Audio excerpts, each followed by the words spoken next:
Bienvenue dans ce nouveau Zoom de TV Liberté. J'ai le plaisir aujourd'hui de recevoir Alain de Benoît.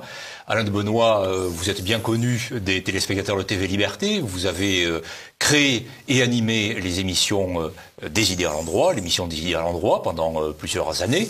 Vous êtes bien sûr philosophe, essayiste, historien des idées. Vous avez publié un très grand nombre d'ouvrages, une centaine je crois, et des milliers d'articles. Vous nous revenez aujourd'hui avec un nouvel ouvrage intitulé L'exil intérieur, carnets intimes. C'est aux éditions Crésis et c'est postfacé par François Bousquet. Exactement. Alors, les lecteurs qui vous connaissent, Alain de Benoît, seront sans doute surpris en découvrant cet ouvrage par sa facture. Vous qui êtes l'homme des longs développements, du développement des raisons, vous avez choisi de publier des textes brefs, des apophthegmes, des aphorismes, des fusées, dirait Baudelaire. J'ai eu le sentiment, vous lisant, que l'on avait à la fois des fusées et un cœur mis à nu. Mon cœur mis à nu, ce sont des carnets intimes. Ça fait une double surprise. Alain de Benoît, des carnets intimes, et une forme brève ou discontinue, diriez-vous plus précisément. Pour quelle raison ce double choix d'écriture et de publication? C'est un choix qui s'est imposé à moi, tout simplement. Vous avez raison, ce n'est pas dans ma manière de faire. D'abord parce que je suis quelqu'un qui a eu beaucoup de mal à écrire « je ». Beaucoup d'écrivains adorent se regarder le nombril et dire je, même quand ils utilisent un autre mot. Moi, c'est pas du tout mon cas. Et puis, il se trouve qu'il y a quelques années, j'ai publié aux éditions Bernard de Fallois un livre de mémoire, tout simplement, qui vient d'ailleurs d'être réédité également chez Crésis, qui s'appelle Mémoire vive. Et là, bon, il a bien fallu que je parle de moi et que j'utilise le mot « je ». Et puis, il se trouve par ailleurs que tout à fait en marge de mes travaux habituels, les revues, les livres, etc. Comme pas mal de gens, de temps en temps, il y a une idée qui me passe par la tête, une chose que je lis et que je voudrais noter pour la retenir, une réflexion qui surgit dans ma tête dans n'importe quelle circonstance, et je les note. C'est la seule chose d'ailleurs que j'écris à la main. Je les note, je les ai notés pendant 10, 20, 30, 40 ans. Ça s'est accumulé, et puis je me suis dit, je vais revoir tout ça pour voir si, au fond, il n'y a pas des choses publiables. Où l'on pourrait peut-être lire des matériaux bruts de ce qui ensuite va devenir un livre, ou pas du tout. Ou non, des choses que j'ai voulu retenir et noter, ou des choses que je pense ou que j'ai pensé, parce que ça a pu varier avec le temps, c'est normal, et qui ont toutes comme un point dénominateur que ça vient quand on ne s'y attend pas. Ouais. Hein. C'est un peu comme j'utilise la comparaison, noter des idées là qui passent, c'est un peu comme chasser les papillons. Faut avoir le filet là, et sinon 2 heures après on a déjà oublié. Ouais. C'est un peu comme les rêves. Hein. Quelquefois on fait des rêves, ça fait extraordinaire, on se réveille, on se raconte le rêve, puis 1 heure après ça s'est dissipé. Et finalement, on se dit, oui, je fais un rêve, j'ai oublié ce que c'était. Bon. C'est un peu le cas. Alors, quel est l'intérêt? Je dirais que c'est un genre qui ne m'est pas propre, évidemment. Bien des auteurs ont noté des pensées avant moi. Pour prendre des exemples illustres, ça commence déjà avec Marc Aurèle. Hein. Et Marc Aurèle, d'ailleurs, je ne me compare pas à Marc Aurèle.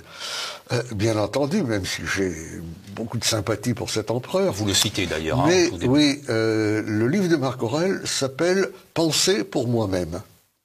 J'aurais aimé pouvoir utiliser ce titre, parce que quand j'écris un livre, c'est quand même un peu pour les autres, évidemment, pour leur dire, à mon avis, ce que je pense, comment ils devraient peut-être eux-mêmes penser, etc. Là, ce sont des pensées pour moi-même. Hein. Je n'étais pas sûr que je le publierais. Qu'est-ce qui vous a décidé? Il y a eu d'abord l'amicale pression, comme on dit, d'un certain nombre de mes proches, d'amis qui m'ont dit « Oh, écoute, tu devrais le publier ». Ma première réaction, c'était de dire « Oh, ça sera mieux comme un livre posthume, peut-être ». Et puis, non, finalement, on l'a publié, je me suis piqué au jeu, il a fallu que je retape tout ça, que je le remette au net, que je polisse un petit peu, que j'élimine quelques doublons, ou des choses, finalement, qui ne correspondaient plus du tout à ce que je pensais. mais je dirais que c'est du matériau brut pour ceux, s'il y en a, je ne fais pas non plus trop d'illusions, qui veulent en savoir un peu plus sur Alain de Benoist. Voilà. Finalement, on le connaît par ses livres, ses articles, mais lui, personnellement, dans sa vie, y compris sa vie privée, on ne le connaît pas tellement, parce qu'il n'est pas très exhibitionniste, disons. Bien sûr, bien sûr. Et là, je parle vraiment de tout. Je parle des femmes, je parle des autotamponneuses, je parle de Héraclite, je parle de Heidegger, je parle des fleurs au bout de la route, des étoiles que je vois, de l'herbe qui pousse, et d'un petit peu tout. Et je pense qu'il y a des gens qui, à juste titre, sont intéressés à savoir un peu comment ça fonctionne, un cerveau, quoi. Alors, il y en a que ça ne n'intéresse pas, et c'est bien leur droit. Oui. Regardez, par exemple, c'est pas des carnets, mais la plupart des livres de Cioran, comme on dit en France. Cioran, de l'inconvénient d'être né, toutes ces choses qu'il a fait qui sont admirables, des livres parus chez Gallimard, c'est souvent des petits aphorismes comme ça, et on voit que ça a tourné dans sa tête avant qu'il le note. Bon, c'est un petit peu dans ce, je ne dis pas dans ce style, mais dans cette manière. Voilà. Et alors, ça va peut-être beaucoup plus loin aussi, parce que certes, ces notations-là concernent un certain nombre de thèmes, on en abordera quelques-uns, mais ce qui m'a intéressé et ce qui intéressera vos lecteurs, je pense, c'est vous précisément, parce que vous allez très loin dans ce qu'on pourrait appeler l'aveu. Je fais une simple citation de votre ouvrage. Dans mes livres et mes articles, j'ai toujours cherché à faire du continu, entre guillemets, à établir des relations logiques, à faire des démonstrations imparables. C'est par là que j'ai tué la meilleure partie de moi-même, celle qui me portait à l'éruptif, au sauvage, à l'aveu personnel. J'étais fait pour le discontinu, mais ce n'est qu'au moment où les choses s'achèvent que cette évidence me crève les yeux. Il y a une autre citation également comparable. On peut rester un instant sur ces mots, si vous voulez. On peut rester intégralement sur celle-ci. Effectivement, tout ça relève de l'aveu, et surtout d'une personnalité qui est vraiment multifacette. Voilà. C'est votre dieu d'élection, c'est Janus. C'est Janus, bien sûr. C'est voir en même temps ce qui s'est passé, ce qui va venir, et comment le passé et l'avenir s'inscrivent dans le présent. Car finalement, qu'est-ce que c'est que le passé et l'avenir? C'est des choses, des dimensions du temps présent. Quand on était dans le passé, c'était encore le présent. Et quand on sera dans l'avenir, ça sera encore le présent. On m'avait souvent demandé, enfin à plusieurs reprises, si je préférais Monterland ou Céline. Alors, il faut savoir déjà que Monterland et Céline se détestaient cordialement. Et Céline appelait Monterland buste à pattes. Oui, c'est le buste à pattes. Et pour Monterland, Céline, c'était vraiment un peu le caniveau. Et j'ai toujours dit, je les aime tous les deux, parce que il y a une partie de moi-même qui se reconnaît dans l'un et l'autre qui se reconnaît dans l'autre.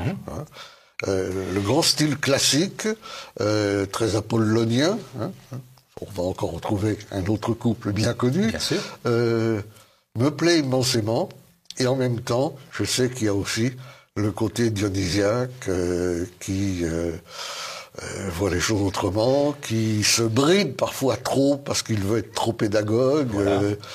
C'est-à-dire, autre comparaison que vous utilisez, le romantique en vous se bride pour devenir classique. C'est aussi une des comparaisons. Mais plus il est classique, plus il est tenté de se retourner sur sa propre épaule et de laisser un peu la place au romantique. Voilà, alors c'est ce qui est très intéressant dans votre ouvrage, pour ceux qui voudront vous connaître véritablement, c'est ce principe d'alternance. C'est Monterland qui parle de syncrétisme et alternance. Janus, l'alternance. Cette alternance, dans cet ouvrage, se décline plus exactement sur plusieurs modes. Il y a par exemple l'alternance de la droite et de la gauche, l'alternance que sont les hommes et les femmes. On a presque envie de dire aussi l'alternance que fut Fabrice Laroche, votre premier pseudonyme, sous lequel vous avez publié vos premiers livres et premiers articles, et Alain de Benoist. Cette alternance, ce visage de Janus, dont vous dites d'ailleurs, Janus est mort, nous n'avons plus qu'un seul visage. Ce n'est pas vrai, Janus n'est pas mort. La preuve, on voit très bien quels sont vos deux visages et vos multiples visages. Je parlais de l'époque. Bien sûr, de l'époque, bien entendu. Cette manière de vivre l'alternance, de la pensée, vous le faites sur le mode de la complémentarité, ou bien vous le faites sur le mode du conflit, les deux à la fois? Quelles sont les perspectives? Comment vivez-vous et pensez-vous les alternances, y compris en vous? Plutôt sur la complémentarité, mais je suis bien conscient de la part de conflit. Il y a un trait de mon tempérament qui est peut-être un défaut, bien que j'ai tendance à y voir plutôt une qualité, c'est que j'ai très facilement de l'empathie pour les gens. Lorsque je rencontre quelqu'un de qualité, je ne m'intéresse pas beaucoup à ses opinions, à son origine. Je suis content de voir quelqu'un, comme je le dis parfois, qui a un bon fond. Je crois qu'il y a vraiment deux types d'individus sur Terre. Il y a ceux qui ont un bon fond et ceux qui ont un mauvais fond, qui peuvent avoir par ailleurs des qualités, mais pour moi c'est une scission très importante. Et j'ai un peu la même attitude pour les causes défendues dans l'histoire. J'ai du mal à me ranger d'un seul côté. C'est pour ça que je n'aime pas l'histoire manichéenne. Bien sûr. C'est pour ça que je n'aime pas les doctrines dogmatiques. Donc vous voyez, tout ça se tient d'une certaine manière, et j'ai coutume par exemple de dire que, ma spécialité étant quand même un peu l'histoire des idées, que au fond, dans toute théorie, toute doctrine, la plus ridicule, la plus fausse, la plus détestable qui soit, je crois qu'il y a toujours un noyau de vérité. Et le rôle de l'historien des idées, c'est peut-être aussi de déceler ce noyau de vérité. C'est pour ça que je n'ai pas beaucoup d'atomes crochus avec les gens qui fonctionnent sur des préjugés. Touche pas à ça, c'est pas nos idées, c'est pas nous, faut pas aller voir. Moi, dès qu'on me dit faut pas aller voir, hop, je vais tout de suite, évidemment. Bien sûr. Et ça, c'est très révélateur de votre personnalité et du fond, et du bon fond, si j'ose dire, de votre personnalité. Je me suis amusé à relever deux formules qui, peut-être à votre corps défendant, je ne sais pas, en tout cas, peut-être n'en avez-vous pas conscience, mais qui reviennent, qui sont très significatives. Et elles reviennent d'ailleurs lorsque vous parlez dans vos entretiens. Les formules, voilà, là. Ce n'est évidemment pas la même chose, c'est très différent, ce n'est pas tout à fait la même chose. De quoi que vous parliez. Vous êtes un homme de la nuance, Alain de Benoist. On ne le sait pas, vous êtes évidemment caricaturé, vous êtes victime évidemment. Je n'aime que les nuances. Vous n'aimez que les nuances, c'est ça. Nietzsche, désolé, je suis pas encore un grand parrain, disait, et il l'écrivait en français, « Je suis nuance, malheur à moi ». Malheur à moi, je suis nuance. Absolument. Oui, j'aime les nuances et je les recherche en même temps. J'ai écrit, je ne sais pas si c'est là, peut-être là-dedans, il n'y a pas de synonyme. Un dictionnaire des synonymes devrait avoir des pages blanches. Parce qu'en réalité, quand vous regardez un dictionnaire des synonymes, il y a toujours une petite nuance qui explique que les deux mots ou les deux expressions existent. Oui, et alors dans ce registre-là, prenons le cas de l'alternance sur le plan politique, droite-gauche, notion sur lesquelles vous avez beaucoup réfléchi. Vous avez coutume de dire que vous êtes un homme qui avait des idées de gauche et des valeurs de droite.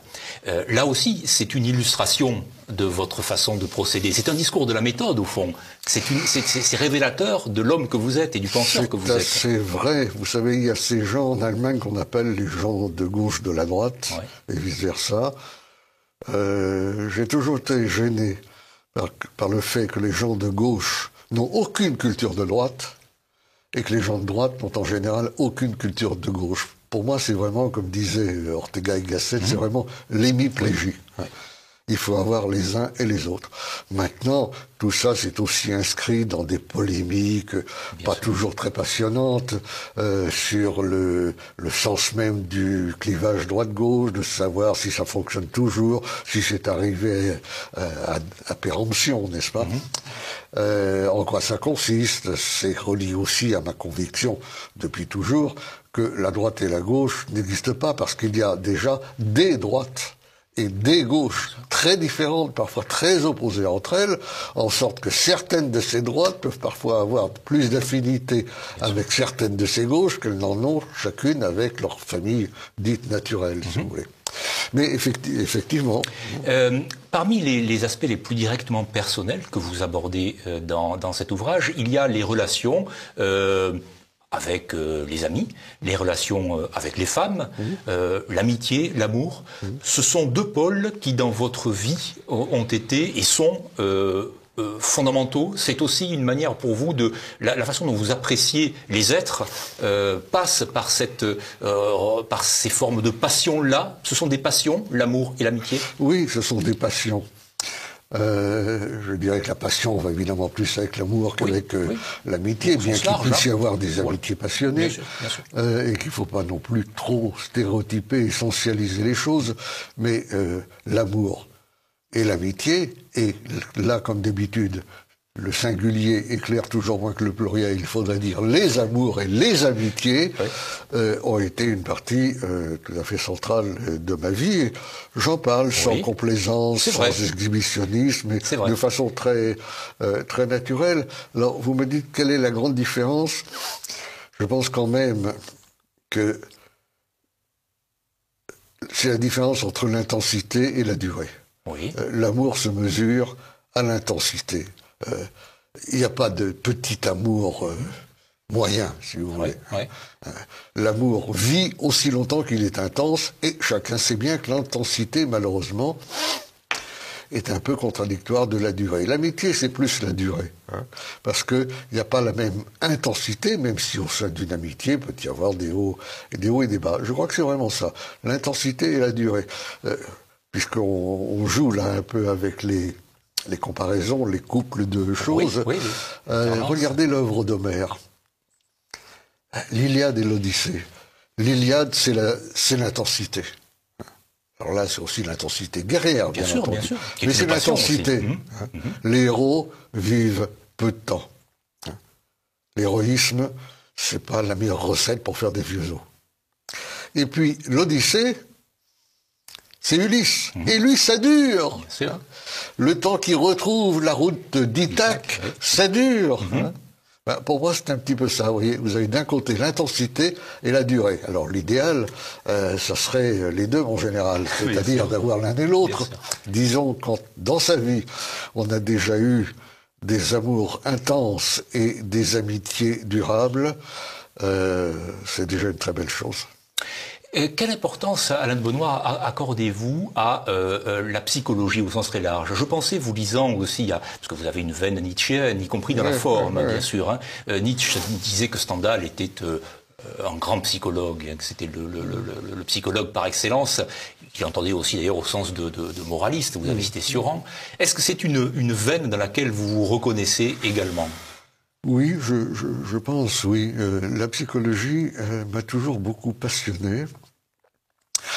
Et aussi, parallèlement à la psychologie, des choses comme la morphopsychologie, des choses comme les caractérologies qui remontent à l'Antiquité, qui permettent de retracer les affinités tempéramentales, etc., etc.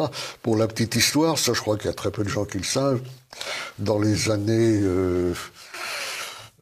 70, 80, j'avais un peu besoin de gagner un peu plus d'argent que je n'en avais, ce qui est une situation assez commune. Et j'ai eu l'idée, qui était assez folle d'ailleurs, d'ouvrir un cabinet de psychologie clinique. De reprendre des études de psychologie, de faire un doctorat de psychologie clinique, et ensuite d'ouvrir un véritable cabinet. J'ai laissé tomber au bout d'un an, parce que je me suis aperçu que c'était absolument incompatible avec tout ce que j'avais à faire par ailleurs, mais c'est une anecdote, une sorte de rêve avorté dont je vous fais part, parce qu'il me paraît répondre à votre question. Parfaitement. Et dans cette exploration de la psyché, y compris de la vôtre, la psychanalyse a-t-elle, freudienne en particulier, parce que ça vous arrive de citer Freud, bon, mais, quel crédit lui accordez-vous? Moi, j'ai fréquenté beaucoup d'antifreudiens frénétiques. Je me souviens du docteur Pierre de Britzen, qui était un grand adversaire et qui a beaucoup collaboré au Figaro Magazine en même temps que moi à l'époque de Louis Pauwels. J'ai connu, et je connais toujours avec joie, Michel Onfray, qui a fait un grand pavé antifreudien. Et puis il y en a eu bien d'autres, Ézinck en Angleterre, enfin bon, je passe. J'ai toujours trouvé que ces livres étaient intéressants, mais qu'ils manquaient un peu leur cible, c'est-à-dire qu'ils attaquaient des systématisations abusives. Donc je ne suis pas un freudien, mais je pense que même la psychologie freudienne, quand elle est bien employée, et peut-être avec certaines personnes plus qu'avec d'autres, peut vous en apprendre beaucoup sur les gens. Alors justement, sur l'âme d'Alain de Benoist, ou la psyché d'Alain de Benoist, telle qu'elle apparaît... Ou l'âme, je n'ai rien contre l'âme. Voilà. Tout ce qui vit, pour moi, a une âme. Absolument, c'est le propre de l'âme. L'âme, c'est ce qui anime. Hein. Ah ben oui, c'est pour ça que c'est le nom de l'animal. Exactement, de l'animal. Et c'est pourquoi aussi les astres sont animés et ont des âmes. Hein. Ils sont des dieux également, bien sûr. Cette psychologie, bon, et puis comment la vôtre, j'entends, hein, comment l'apercevez-vous? Parce que je reviens à cette deuxième citation que je n'ai pas faite, mais qui me paraît être aussi. Je me suis demandé en lisant votre ouvrage si vous n'étiez pas aussi trop sévère à votre égard. Là encore, c'est très révélateur. Une note de 2018. Il y a en moi tellement de penchants, entre parenthèses de vocation, point d'interrogation, que je n'ai pas su ou voulu exprimer avec suffisamment de force par rapport à celui qui l'a emporté. Tout ce que j'ai refoulé par crainte ou par timidité, tous ces jaillissements qui m'auraient entraîné dans une autre direction, je me suis bridé.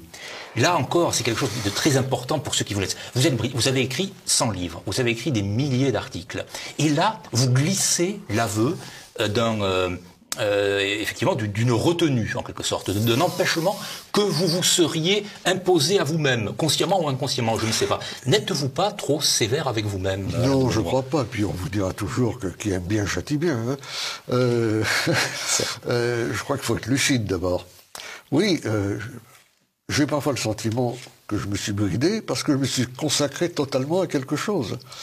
Et l'une de mes théories préférées, c'est que le très bon, c'est le contraire de bon. Bon, c'est le talent. Très bon, c'est pas toujours le génie, mais enfin, c'est vraiment l'excellence. Il faut viser l'excellence plutôt que le bon. Hein, voilà. Mais c'est aussi, bien sûr, la claire conscience d'un autre de mes défauts qui est trop de curiosité. Je vous parlais tout à l'heure de trop d'empathie, trop de curiosité, trop de tout, trop de livres, trop de sujets passionnés. Je vais passer des mois dans un traité d'archéologie assyrienne, si vous voulez, puis je vais aller voir du côté de la philosophie des sciences que je peux en tirer. Hein. C'est mon côté encyclopédiste. Le problème, c'est que j'aurais aimé, c'est là où vous voyez la folie des grandeurs, peut-être, hein, être encyclopédie à moi tout seul. Là, on tombe sur Jorge Luis Borges. Oui, bien sûr. La bibliothèque du labyrinthe. Unique, hein, bien voyez, sûr. Et vous voyez tous les unique, thèmes, oui. la pyramide, le labyrinthe, toutes ces choses-là. Me cerne comme ça. J'en ris aussi parce que bien sûr je sais bien que contrairement à mes amis les chats, je n'ai pas plusieurs vies et que je suis donc j'ai quand même essayé de faire ce qui me plaisait et m'intéressait le plus. Hein. Mais c'est vrai que dans une autre vie, j'aurais aimé faire des films, par exemple, ou j'aurais aimé être architecte ou faire de la sculpture, des choses comme ça. Hein. Mais je sais bien qu'on ne peut pas faire tout ça, mais lorsque je le ressens, parce que ça peut être dans un moment de cafard, comme tout le monde en connaît, je me dis oui, je me suis bridé. Voilà. L'émission passe très vite. L'expression du mois, hein, vous avez évoqué les mémoires vives, vous auriez pu évoquer Dernière année, votre journal que vous avez publié en 2000 aux éditions de l'Âge d'Homme, je crois. L'expression du mois ne vous est pas spontanée, ne vous est pas, en tout cas ce n'est pas celle que vous avez privilégiée, loin tant s'en faut, dans votre œuvre. Lorsque vous avez travaillé à la construction, à l'élaboration de ce livre, quel regard vous-même, Alain de Benoist, avez-vous porté sur l'homme que vous étiez, l'homme des premières notes, si j'ose dire? Quel regard rétrospectif avez-vous porté quand vous avez travaillé sur vous-même, quand vous avez travaillé sur ce livre-là? Vous savez, c'est vrai que j'ai toujours été très timide, mais comme je prends sur moi, les gens ne s'en aperçoivent pas beaucoup. J'étais petit, j'avais 10 ans, 12, 11 ans, j'écrivais des pièces de théâtre, des scénettes, des petites nouvelles, des poèmes, des choses comme ça valait pas un clou sans doute, mais bon, comme on dit, on va s'éveiller une vocation, etc., etc. Mais en même temps, très vite, parce que la politique m'a mis la main dessus quand j'étais jeune adolescent, mon moi s'est un peu caché derrière un nous. Hein. J'ai voulu bâtir une doctrine pour nous, pour nos idées, pour notre communauté, et je crois que c'était bien de le faire. Mais en continuant mon itinéraire, j'ai aussi vu la vanité du nous. Parce que ce nous, finalement, c'est un jeu de majesté. Hein. C'est toujours un individu qui parle. Quand il dit nous, ben, c'est bien, ça peut tomber juste ou pas tomber juste. Bien sûr. Donc, au fur et à mesure que je progressais, le je, le moi, est redevenu plus présent à moi-même qu'il n'était auparavant. Je me le suis réapproprié comme on se réapproprie son être, si vous voulez. Et sur le tard, ben voilà, ça donne l'exil intérieur, un titre qui finalement dit bien ce dont il s'agit dans la prise de distance, un peu à la façon de l'anarque de Junger. Notre ami Pierre Gripari avait publié un livre très drôle qui s'appelait « Un martien en exil », je crois. Bon, moi je suis pas un martien, mais je suis quand même en exil aussi. Eh bien, merci beaucoup Alain de Benoît. J'encourage vivement, bien sûr, les téléspectateurs de TV Liberté à vous découvrir sous un aspect bien différent de celui qu'il est coutumier de connaître pour ceux qui vous lisent. Alain de Benoît intime, un Alain de Benoît jamais emphatique, mais toujours aussi profond, juste et véridique avec lui-même et avec les autres. Merci beaucoup Alain de Benoît. C'est trop.